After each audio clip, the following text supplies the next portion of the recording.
Hi guys, how's it going? Ivano here with the second video in our latest little mini-series where I want to test how much damage we can do in level 324 Green Conquest Gear. So pretty much the starter gear that you get when you first hit level 80. And the question is, can we do top DPS or are we going to be completely useless?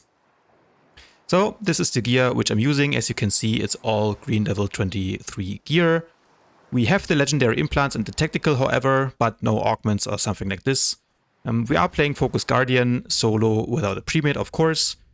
And yeah, I'm just going to do some live commentary, hopefully also give you guys some tips on how you can do more DPS in your war zones. So we're playing Odescent. Jumping in here, the first thing we want to do is, of course, look where our team is going, look which of the nodes are active. We decide to go mid here and we find a lonely assassin who for some reason is not in stealth. We're doing our mini rotation on him. Now this is not great since there's only one enemy. We're not going to be able to farm a lot of damage here. But luckily some mercenaries decide to join the party. We're doing the leap, we're bugging down here, that's unfortunate. But I think one of the mercenaries falls down in a second for some reason. And we just keep pummeling him, he reflects, so we do a quick target switch. And now some more of the enemies join the fight, which is great. We have found a healer. Or actually, no. Is he a healer? Well, he has the stacks. And we're just happily farming damage here on him. Now, if you want to do a lot of damage, even though Focus Guardian is probably not the best spec for that particular thing, is, you want to do a lot of AoE. So Odescent sometimes can be nice for that because people are stacking a lot. And we just want to be in the middle of it, hopefully not die and keep farming damage. Now, as opposed to the last game that I commented on yesterday, here we do have a healer, or I think even two healers, which is lucky. But so does the enemy. We're just farming damage, we're doing our rotation, trying to focus on the focus bursts and concentrated slice, keeping them on cooldown. Obviously we don't want to hit into the reflect, so we're quickly switching target to this assassin. Again, doing the mini rotation. Jumping back in here, we are taking some damage and we're almost out of cooldown, so we have to be wary of that. In order to do top damage, again, what you should focus on is just do a lot of AoE. So here we're using Force Sweep instead of Focus Burst. Force Sweep is ready again. We want to be in the middle of these guys and keep smashing them both. Another Reflect, so now they should be almost out of Reflects. And again, we're doing our mini rotation. There was a nice Focus Burst there. Building our Shockwave stacks, and in a second we're gonna leap back in. Try to hit as many people as we can with a smash. There you go. So that's 3 people. If you can smash 3 people, that's great. This knockback, a little bit annoying. Ideally, we want everyone to be clumped up. But now there's a PowerTech tank appearing and it looks like our team is dying. So what you can do is, this is exactly why you run Mad Dash. You can jump out there, grab the Mad Pack, and then quickly jump back in. So you want to use your Force Charge very often like this.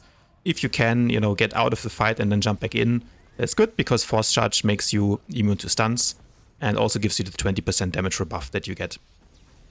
Damage reduction buff that you get. So we're dying here, no big deal, we're just running back in. The important thing when you want to do good damage is always be in the fight, so ideally you don't want to die. But in this case we used all of our defensive cooldowns and the healer was dead, so that's fine. Sometimes you just die, especially when you play melee. Jumping back in, immediately doing a smash on 4 people, very good DPS. We're also using sweeping slashes here, as you can see right now.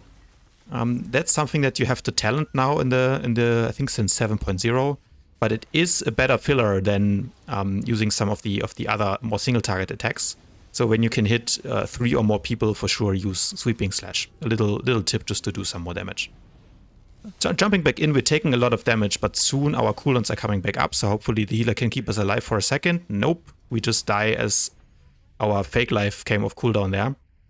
That's unfortunate, the healer died as well.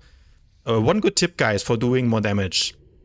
Stay with your healer. So if you find a healer who looks like they know what they're doing, follow them around. Don't go around solo. In this case, we're seeing Boomelician, we're following her. Now there seems to be an AFK sorcerer. Guys, always kill AFK people, they cannot defend themselves, which is perfect for farming damage.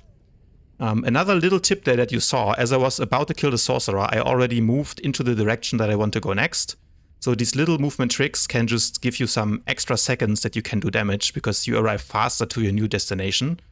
So that's a little tip. We're jumping back in there, of course. There's 3 people here, but we have our healer with us, so we're not afraid. fighting them, getting a nice 3 people smash. And this is what's nice about Odessen, is that everyone usually stacks in these in the middle of these squares here. So it's perfect for farming damage. There's a Reflect. We can AoE, of course. AoE goes through Reflect. We keep farming damage. Another smash, this time on 2 people.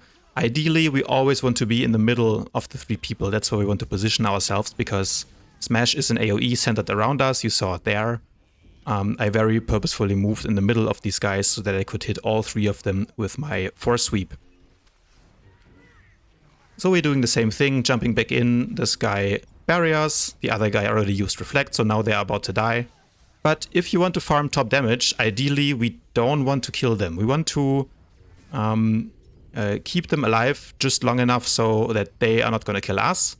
Because if one of them dies, then we can only smash 2 people, right? So ideally we want to get them low, we don't want to die, but we also don't want to kill them. Now, however, they decide to do some damage on us. So unfortunately one of them has to die, and again we're doing the trick, mad dashing to the med pack. This is why mad dash is way better than Reflect, at least in war zones. So I always run mad dash because of that reason. Jumping back in, doing some damage. Very nice. Nothing that the sorcerer can do is netted as well, and they die.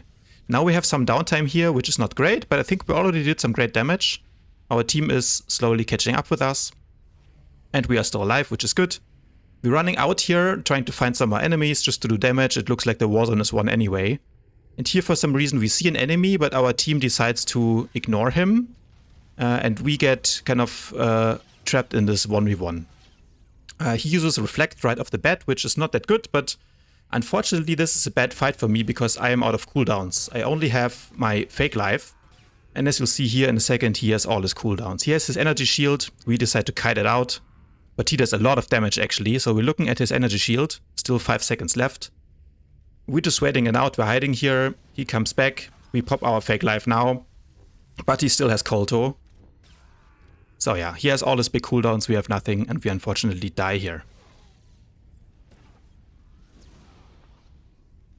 And that's pretty much the war zone. I mean, you cannot win all of the fights. Sometimes that happens. No big deal, we re-entered the match and we tried to find some more enemies to do some more damage. But our team was so good at capping the objective that the game ends. And we did 15k DPS, which I think is pretty nice considering that we're in 324 Conquest Greens. And that's it. So guys, hopefully this little commentary taught you a thing or two. And I mean, the nice thing for me is now that whenever one of my teammates does less than 15k DPS, then I can say, you know, I do more DPS than that in Green Conquest Gear. So some little nice bragging rights there. And it shows that, you know, learning to move your character, learning the correct rotation for PvP as well, learning your class and learning what other classes do is more important than what gear you have. And you can still do very respectable damage even with starter gear. Okay, that's it for today. If you enjoyed the video, please remember to leave a thumbs up, subscribe to the channel, and I'll see you guys tomorrow.